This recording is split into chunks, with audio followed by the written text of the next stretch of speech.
Hello boys and girls, welcome back to chapter 15 in Mr Mousey Beyond the Silver Sea, an adventure. So you remember what's happened? The carpet's gone out the window, Mr Mousey and Mr Rabbit have wicked out the window, and Nogger, who didn't realise what was happening, he walked over the window, bumped his knees, fell out and presumably into the sea. Let's see what happens next. So, chapter 15, Foreign Soil. Now it must be pointed out that when Mr Rabbit had got himself plonked onto the carpet, it was in his mind that Mr Mousey would tell him what part of the rug to pull, and so to get the thing to fly. It didn't dawn on him that the hurried words Mr Mousey was saying were actually another way of operating the thing. He had not yet learned that there was any other way apart from tugging and pulling at the edges, having been asleep when his friend had first made the discovery. Therefore, he was not prepared at all for the sudden leap forward out of the window and had to frantically grab at something to stop himself from falling off. Now, Mr Mousey's tail usually spent its days minding its own business, curled up quietly behind its owner, giving no bother and just lending an air of mousiness to the rear view of Mr Mousey. Now, a squirrel's tail is a much more significant item altogether. Being bushy, it is much more obvious and has real use, such as curling up with to keep a squirrel warm. A beaver's tail? Well, a beaver's tail is a flat, strong affair, and it is extremely useful to the beaver by helping in the swimming department. Without a tail, a bird wouldn't even get off the ground, and a tailless fish, well, it needn't even bother getting out of bed in the morning. Mr Mousey's tail had had no real challenges in life at all and lived a pretty much uneventful existence. Until now. The something that Mr Rabbit grabbed at, you guessed it, and in fact frantically grabbed, turned out to be his friend's tail. Now, if Mr Rabbit was taken unawares by the sudden takeoff, it was nothing compared to the sensation equally experienced suddenly by Mr Mousey. A very painful one at that. Normally if you feel a pain somewhere, you can take a look and see what's causing it. You know, a thorn, you take a look in your hand to see where it is. A button sticking into your hip. But accelerating out of a window over open sea, leaving behind pursuing bloodthirsty sword-wielding bunches of screaming weirdos, is really not the time to take that look. What it did make Mr Mousey do, however, was to grab the front edge of the carpet with two hands and hold on for all he was worth.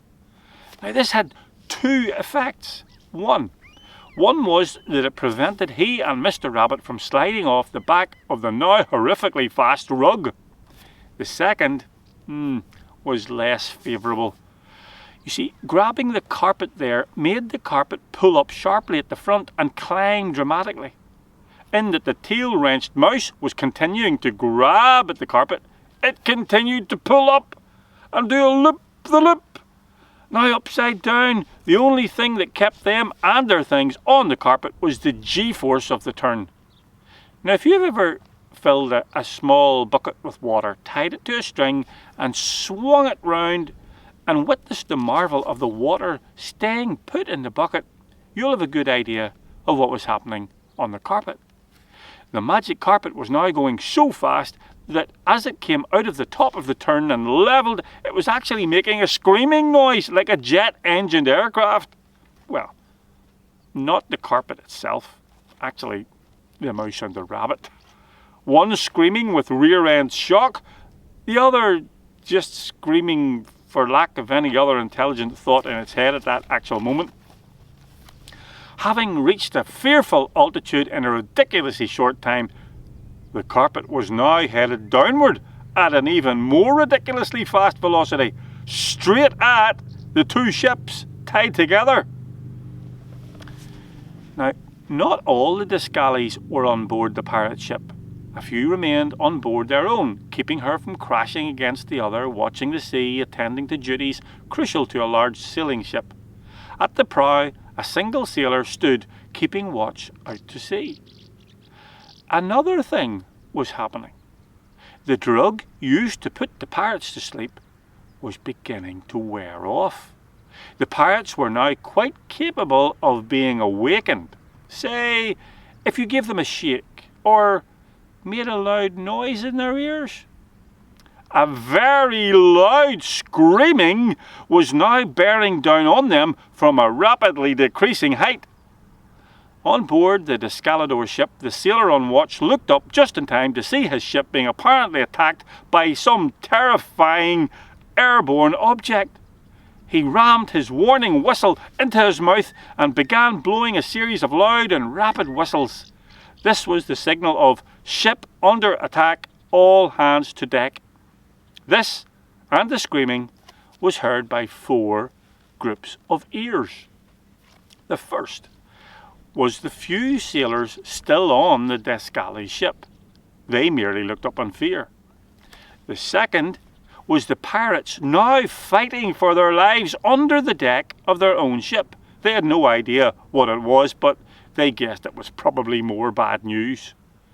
The third was Palak and his men fighting the tougher than they imagined pirates. They knew their ship must be in danger and immediately broke off combat to return to their vessel. The fourth was the slumbering pirates. They immediately awoke as one man and found their decks swarming with enemy swordsmen making their way back towards the gangplanks. They did what comes naturally to any decent cutlass-bearing pirate coming under attack. They leapt to their feet and got stuck in. Mr. Rabbit had now managed to get a better grip than a spindly tail, and he was holding on to the carpet itself. This allowed Mr. Mousey to get some control over the carpet, which was just as well, since another 2 seconds and they would have hit the deck of one of the ships at a speed that it would have left them looking very unlike a rabbit or a mouse.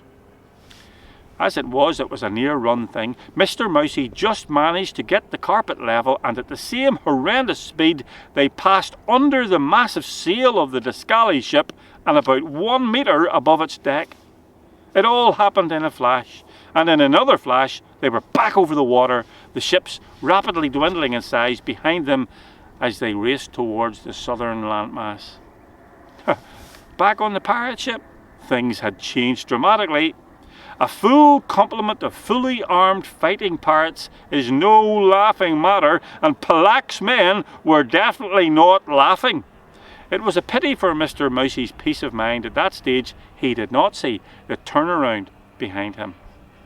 You see, the pirates wasted no time in getting the upper hand, and Prince Palak began to realise there would be punishment due for ever trying to deal so treacherously with the Captain Rat and his men.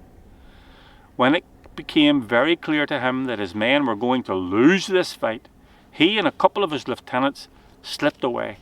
In the mad melee of shouting and clashing of steel, they were able to lower the ship's lighter, which was a small sailing boat used for transporting between land and the ship when at anchor. He and his cronies slyly slunk off without being seen and left the rest of their shipmates to their fate. Being in the open sea in such a small boat was not a pleasant experience, but at least he escaped with his life, which was more than he had intended for the pirates. The captain sunk the ship from Descalador, having first plundered it completely and stripping it of anything of value. Prince Palak had made the foolish mistake of carrying his personal treasure in a chest in his private cabin, anxiously believing it safe only under his own watchful eye. The pirates were not long in taking the weight of it off his mind altogether. As for the Descalis, well, the captain marooned them all on a small island about a week later, and as far as anyone can tell, they are still there to this day. Since it is an island known only to the pirates, no one is likely to find out one way or another. Back to the carpet. Mr. Rabbit was shouting at Mr. Mousey, "Slow down! Can you slow it down?" Well, of course, it made sense now that the ships were only a speck behind them. It was just that for the life of him, Mr. Mousey couldn't remember the commands. In the end, they did it the old way, both of them grabbing the front and getting the carpet down to a reasonable pace where at last they could hear themselves think. Because the land in front of them was so close, this took up their conversation, and the events of the last half hour would have to wait.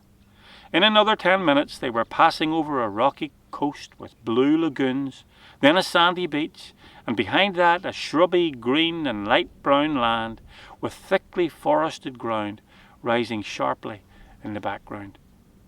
As they approached the forest, the carpet suddenly began to lose height and fall all of its own accord. "Are you doing that?" asked Mr. Rabbit, who was impressed with his friend's newfound carpet-handling abilities. "No," Mr. Mousey shook his head quickly. "The carpet's just sort of running down by itself or something." And so it was. Like a car that has run out of petrol and freewheels to a halt, so the carpet gradually dropped, until they landed down on the grass just short of the forest, about a quarter of a mile from the beach. As soon as they landed, the two rolled off onto the warm grass and lay gasping on their backs, looking into the blue sky and breathing the pine-scented air. Together they both sighed in relief and just enjoyed the peace and silence for a long time, until at last Mr. Rabbit spoke. "I'm hungry," he said. Well, that's the end of that chapter. Well, they've got off the pirate ship and they've landed in some land. They don't know where it is. And so what's going to happen next? Well, we'll need to tune into the next chapter. In the meantime, you take care and God bless you all. Bye-bye, boys and girls.